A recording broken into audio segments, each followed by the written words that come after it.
అందరికీ నమస్కారం. ఈ శరీరం పేరు గోమాత సురేష్. గోవులు వెనక ఎక్కువ తిరగడం వల్ల ఈ పేరు వచ్చింది గోమాత సురేష్ అని.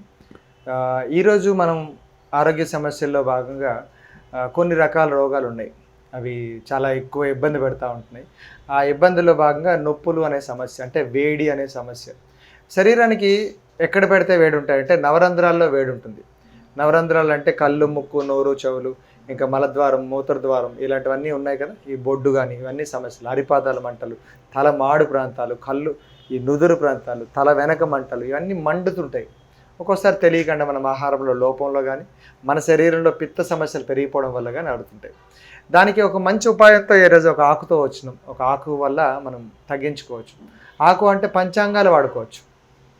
అది కొన్ని విషయాలు మనం తెలుసుకోవాలి. ఎక్కడ విరివిగా దొరుకుతూ ఉంటుంది. ఆ విరివిగా దొరికినప్పుడు మనం తెలుసుకోము. అంటే ఏదైతే చీప్గా దొరుకుతుందో దానికి విలువ ఇవ్వం. రైట్. అలాంటిదిలో భాగంగా మనం కొన్ని మర్చిపోయిన ఒక మంచి ఔషధ గుణం ఏంటంటే ఆముదం. ఆముదం ఆకులు అంటారు, ఆముదం గింజలు అంటారు, ఆముదం వేరు అంటారు, ఆముదం కాండం అంటారు. ఇవన్నీ పంచాంగాలు. వీటన్నిటినీ వాడుకోవచ్చు. గింజలు కానీ, ఫ్రూట్స్ కానీ, దాంట్లో పువ్వు కానీ, ఏవైతే ఉన్నాయో ఆకులు కానీ, కాండం కానీ, వేరు కానీ, ఇవన్నీ పంచాంగాలు కూడా మనం వాడుకోవచ్చు. అంటే మంచిగా వాడుకోవచ్చు, చెడుగా వాడుకోవచ్చు. ఈ రోజులు అవి కూడా మాట్లాడుకోవాలి. ఈ ఆముదాన్ని ఎలా వాడుకుంటారంటే నొప్పి నివారణ అంటాం. ఆముదం చెట్టు ఏదైతే ఉందో మనం చిన్నప్పుడు చేసుకోవడం. దీపావళికి ఒక్కొక్క దీంట్లో ఆ దీపావళికి ఏం చేస్తారంటే ఆముదం కాడలు తెస్తారు. ఆముదం కాడలు తెచ్చి దాని ఆకులన్నీ తీసేసి మంచిగా దీపావళి నాడు మొదటగా స్టార్ట్ చేస్తారు పూజ. దీపావళి పూజ అనేది ఆముదం ఆకులతో స్టార్ట్ చేస్తారు. అంటే మా చిన్నప్పుడు అంతా అవే చేసుకుంటారు. దానికి ఒత్తులు పెట్టేసి నూనె పెట్టేసి వెలిగించి దిబ్బి దిబ్బి దీపావళి మళ్ళీ వచ్చే నాగుచేత అని ఒక పాట పాడుకుంటూ చేస్తుంటారు. ఇది ఒక ట్రెడిషన్. రెండోది అక్కడి నుంచి ఏం చేస్తారు, అక్కడి నుంచి వాడికి తలకి బాగా నూనె రాస్తారు. అంటే పూజ అయిపోయిన వెంటనే వాడికి బాగా నూనె రాస్తారు. నూనె రాసేసి సాయంత్రం వరకు బాగా వేడి చేస్తారు. ఎందుకు?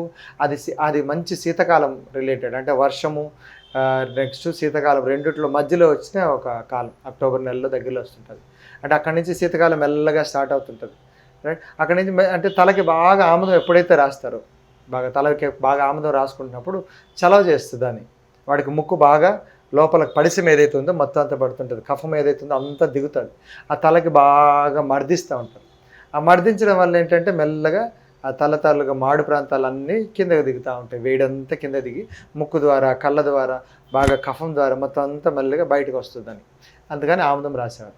దాని తర్వాత ఈ ఆకులతో ఏం చేశారు, బాగా పచ్చడి చేసేసి ఆవు పేడలో కానీ మట్టిలో కానీ బాగా పెట్టి మోకాలకి గుజ్జు కింద, మోకాలు గుజ్జు పెరగడానికి, మోకాలు నొప్పులు వచ్చిన, పాదాల నొప్పులు వచ్చిన, అరిపాదాల నొప్పులు వచ్చిన దానికి ఒక ముద్ద మనం గోరింటాకు ఎలాగైతే రాస్తామో అలాగే ఆకులు తలకు ఈ ముద్ద రాసుకుంటారు.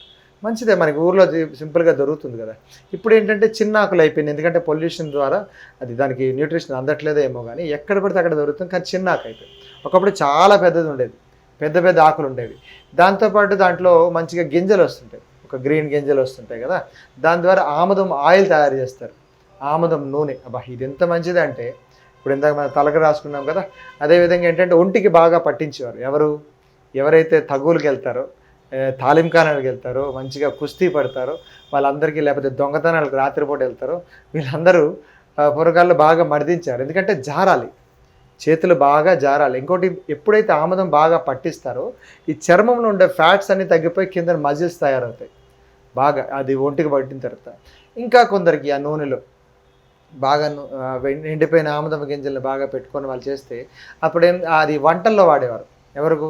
ఎప్పుడో ఒకసారి, నెలకు ఒకసారి 2 సార్లు మంచిగా వేపుడు కూరలో ఆ నూనె వేసిస్తే మొత్తం పొట్టలన్నీ క్లీన్ అయిపోయాయి. కొంచెం ఆ రోజు టేస్ట్ బాగోదు కానీ దాంతో పచ్చళ్ళన్నీ కలిపేసి చేస్తుంటారు. దాంట్లో ఎప్పుడైతే ఆముదం ఆయిల్ వేసేసి మొత్తం పొట్టల క్లీనింగ్ కోసం, అంటే పొట్టల్లో పేరుకుపోయిన మలం ఏదైతే ఎక్కువసేపు ఉండిపోతుందో, ఆ ప్రేగుల్లో ఉండేదంతా మలం ఏదైతే ఉండిపోయిందో, ఫ్యాట్స్ ఉండిపోతుందో అవన్నీ కరిగించడానికి ఆముదం లాగపోతుంది. ఏంటంటే సీక్రెట్ అంటే అందులో డెన్సిటీ ఎక్కువ ఉంటుంది, చాలా బరువైంది, మెల్లగా కదులుతూ ఉంటుంది, జిడ్డైన పదార్థం. అది ప్రేగుల దగ్గర ఉండే మొత్తం పాతదంతా తీసుకెళ్ళిపోతుంది. మనం ఎప్పుడైనా ఒక తెలియకబడ్డ ఒక గోరు తినేసాం, అది కట్ చేస్తుంటుంది కదా, దాన్ని పట్టుకెళ్ళిపోతుంది మెల్లగా. మీరు కావాలంటే చూడండి, ఆముదంలో ఏది వేసినా కొన్ని రోజులు చాలా మెత్తగా అయిపోతుంది.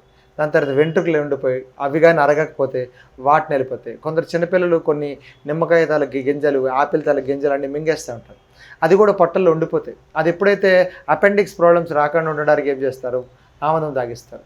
ఆముదం తాగించేసి మొత్తం సాయంత్రం కల్లా ఒక 6 సార్లు 7 సార్లు పొట్టంతా బాగా ఫ్రీ అయిపోతుంది. ఆపుకోలేము, అంత దీనిగా ఫ్రీ అయిపోతుంది. అంత మంచి సిస్టమ్ తయారు చేస్తారు. తయారు చేసిన తర్వాత మనం కిచిడి తినేసేవారు. అప్పుడులో పొట్టలన్నీ సాఫ్ అయ్యేవి. ఇప్పుడు దానికోసం మళ్ళీ లేనిపోనివన్నీ లేకపోతే కొలనోస్కోప్ అని చెప్పేసి ఇవన్నీ చేసుకుంటున్నాం. ఎనీమా అని చెప్పేసుకుంటున్నాం. నోటి ద్వారా నోటి నుంచి మలద్వారం వరకు మొత్తం క్లీన్ చేయడానికి ఆముదం బాగా పనిచేస్తూ ఉంటుంది. అంటే లోపల ఎక్కడైనా పేరుకుపోయింది, కొందరికి స్టూల్ టైట్ అయిపోతుంది, అంటే మలం చాలా గట్టి పడిపోతూ ఉంటుంది. అది రాదు. పిల్లలైతే 2 రోజులకి 3 రోజులకి వెళ్తుంటారు. ఇంట్లో అమ్మమ్మలు ఏం చెప్తారు, ఆముదం పట్టించి అంటారు. తెల్లవారులు వేసేయడం, నోట్లో ముక్కు మూసేసి నోట్లో వేస్తే ఆడు బాగా మింగేసేవాడు. ఆ మింగేసిన తర్వాత మొత్తం తెలియకుండానే పొట్లాన్ని జమ్మ జారిపోయేవి. సాయంత్రం హాయిగా అయిపోయేది. ఆకలి అంటాడు, మంచిగా చారన్న పెట్టేశారు. మొత్తం అంతా వాడికి 3 రోజుల్లో మళ్ళీ నార్మల్ అయిపోయేది. జ్వరాలు ఉండేవి కాదు. ఎప్పుడు చేసేవారంటే సీజన్ మారుతున్నప్పుడు, ఎండాకాలం నుంచి వర్షాకాలం, వర్షాకాలం నుంచి శీతాకాలం, శీతాకాలం నుంచి ఎండాకాలం, ఆ టైంలో కంప్లీట్లీ ఆముదం కానీ పసుపు ముద్ద కానీ ఇవన్నీ ఇచ్చేయడం వల్ల శరీరం లోపల మొత్తం అంతా ఏదైతే మలం పేరుకుపోతుందో అన్నీ మొత్తం అంతా ఫ్రీ అయిపోయింది. తర్వాత మోకాలు గొజ్జులు పెరగడానికి మోకాలకి బాగా రాసేవారు. అది నిజంగా చెప్పాలంటే జిడ్డు లోపలికి వెళ్ళదు, ఆయిల్ మాత్రం చాలా లోపలికి వెళ్ళదు. ఎప్పుడైతే మనం రాస్తూ ఉంటామో పై చర్మం అంతా లూజ్గా అయ్యి లోపల ఉన్న ఫ్యాట్స్ అంతా మెల్లమెల్లగా కరుగుతూ ఉంటాయి. అది చాలా మంచి స్వభావం. అండ్ తలకు రాసుకున్నారనుకోండి, చాలామంది నేను సజెస్ట్ చేసేది, ఊడిపోతూ ఉంటుంది. ఎప్పుడైతే జుట్టు బాగా ఊడిపోతుంది, మొదలు ఊడిపోతుంటుంది, దానికి మేము చేసేది ఏంటంటే, ఈరోజు ఆదివారం బాగా తలకు నూనె పెట్టండి, లేకపోతే శుక్రవారం పెట్టండి, శుక్రవారం ఉంచండి, శనివారం, ఆదివారం సరికి మొత్తం తలస్నానం చేసేసి మళ్ళీ నాపం. ఇలాంటివన్నీ తలకి, ఒంటికి, పాదాలకి, మీ చర్మ సమస్యలకి, నొప్పులకి అన్నిటికీ ఈ ఆముదం అనేది ఒక చాలా మంచి వరంలా వాడుకొని పూర్వకాలం నుంచి దీన్ని వాడేవారు. ఆముదానికి ఒక మంచి విలువలు ఉన్నాయి. దాని గురించి ఇంకొన్ని ఎక్కువ విషయాలు తెలుసుకోండి. నిత్య జీవితంలో వాళ్ళు వాడుతూ ఉండండి. వాడడం వల్ల ఇలాంటి సమస్యలు